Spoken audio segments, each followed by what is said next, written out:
Assalamualaikum warahmatullahi wabarakatuh. Alhamdulillahirabbil alamin wassalatu wassalamu ala asrofil anbiya'i wal mursalin. Asyhadu an la ilaha illallah wa asyhadu anna Muhammadan abduhu wa rasuluh. Allahumma shalli wa sallim ala Muhammad wa ala alihi wa sahbihi ajma'in, amma ba'du. Ya ikhwanil kiram, saudara-saudara sekalian yang dirahmati Allah, alhamdulillah pada kesempatan ini saya sampaikan materi tentang poligami. Saudara sekalian, bahwa poligami adalah pernikahan seorang laki-laki lebih dari satu orang perempuan. Poligami ini adalah anjuran, bukan sebuah kewajiban. Sebagaimana firman Allah Subhanahu wa taala di dalam surat An-Nisa ayat 3, Allah katakan fankihu ma tobalakum minan nisa'i masna wa thulatha wa ruba' fa in khiftum ala ta'dilu fawahidatan aw ma malakat aymanukum dalika adna ala ta'ulun. Allah berfirman, fangkiku, maka kawinilah wanita-wanita yang kamu senangi, 2, 3 atau 4 itu. Kemudian jika kamu takut tidak dapat melakukan berbuat adil, maka kawinilah seorang saja. Yang demikian itu adalah lebih dekat kepada tidak berbuat aniaya.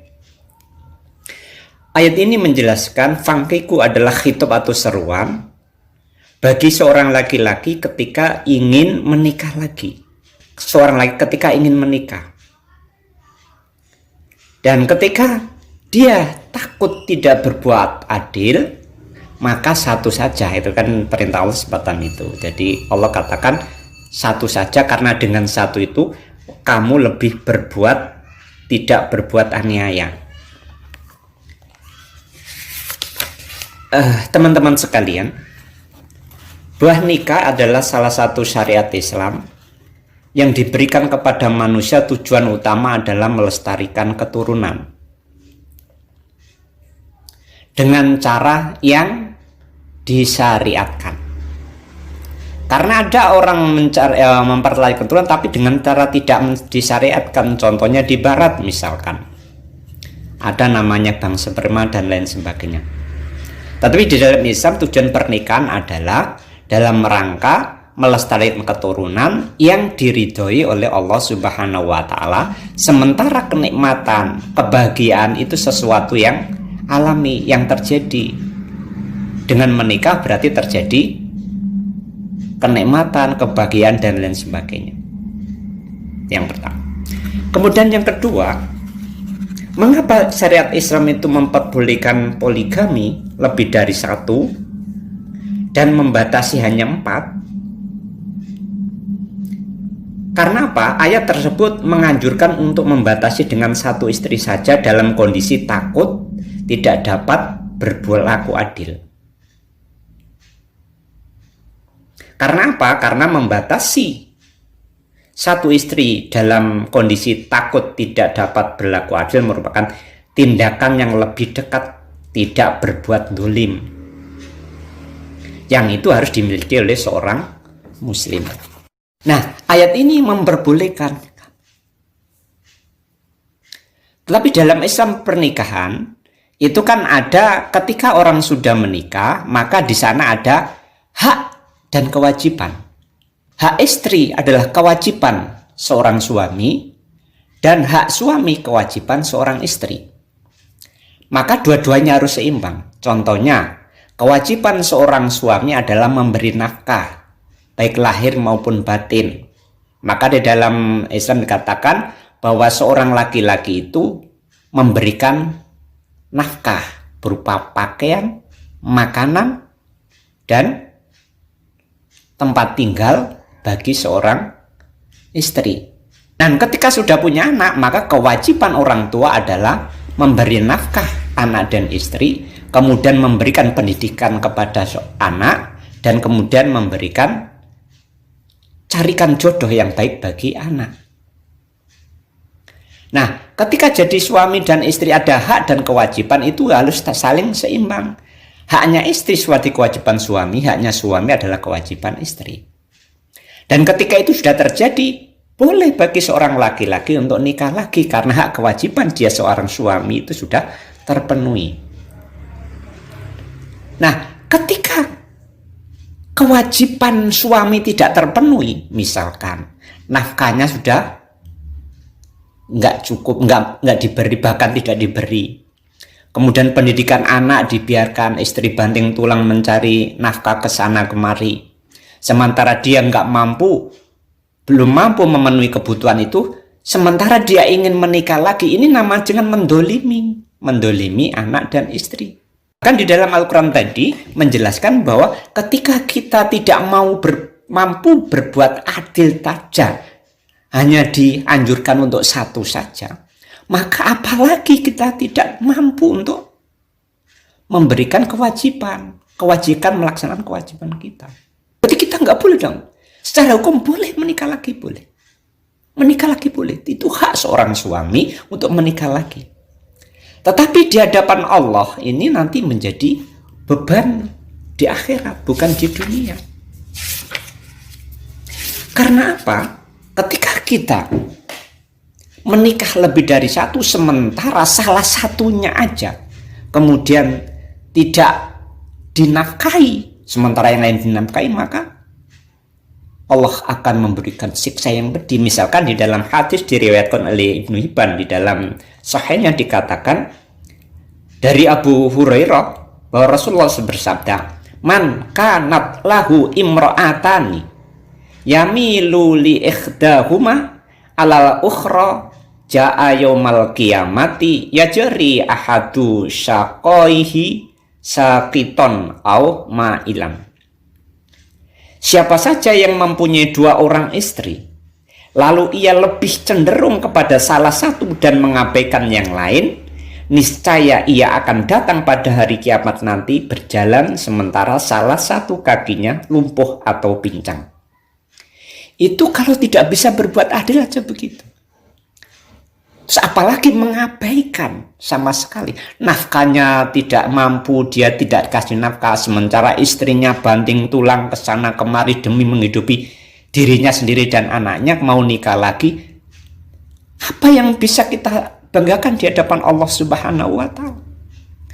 Makanya saya takut sebagaimana yang pernah dijelaskan oleh Rasulullah ketika Rasulullah bertanya siapa orang yang bangkrut itu.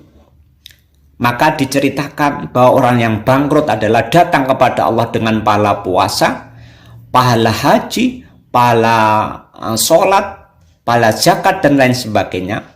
Sementara dia begitu mau menghadap Allah, digugat oleh anak, digugat oleh istri, digugat oleh tetangganya, maka pahala-pahala yang kita miliki akan dikembalikan kepada anak maupun kepada istri.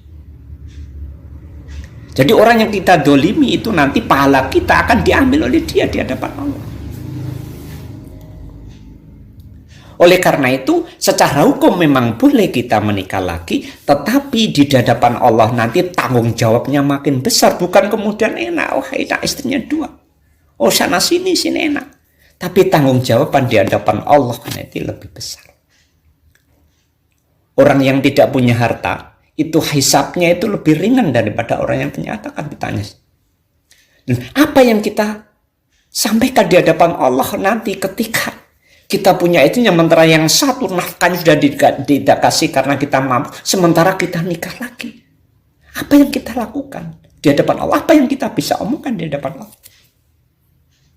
Oleh karena itu, Bapak Saudara yang dirahmati, saudara yang dirahmati Allah, hukum itu ada. Di dalam Islam itu ada, boleh menikah lagi oleh kami. Tetapi mohon kita pikirkan bagaimana di hadapan Allah.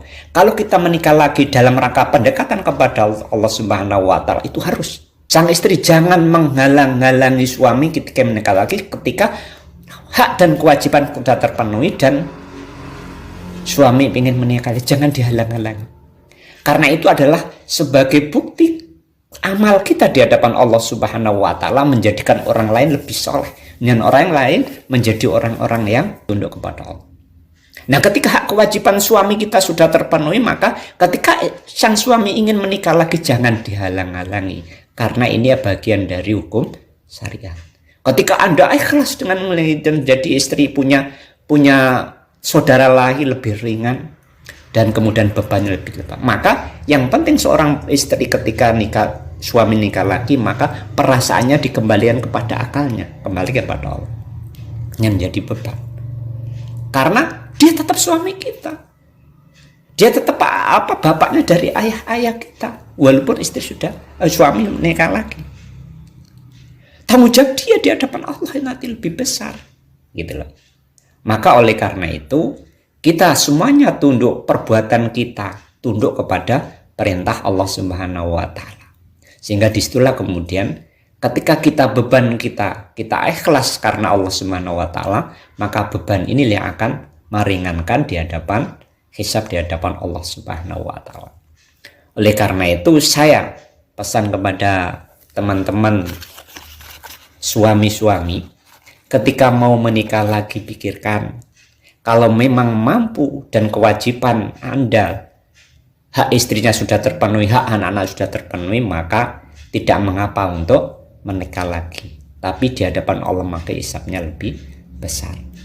Demikianlah, semoga apa yang saya sampaikan itu menjadikan koreksi kita, diri kita masing-masing, semuanya dalam rangka untuk takarub pada Allah, dalam mengabdi kepada Allah, bukan karena mencari demi nafsu kita, tapi demi mengabdi takarub pada Allah Subhanahu wa taala. Demikian, assalamualaikum warahmatullahi wabarakatuh.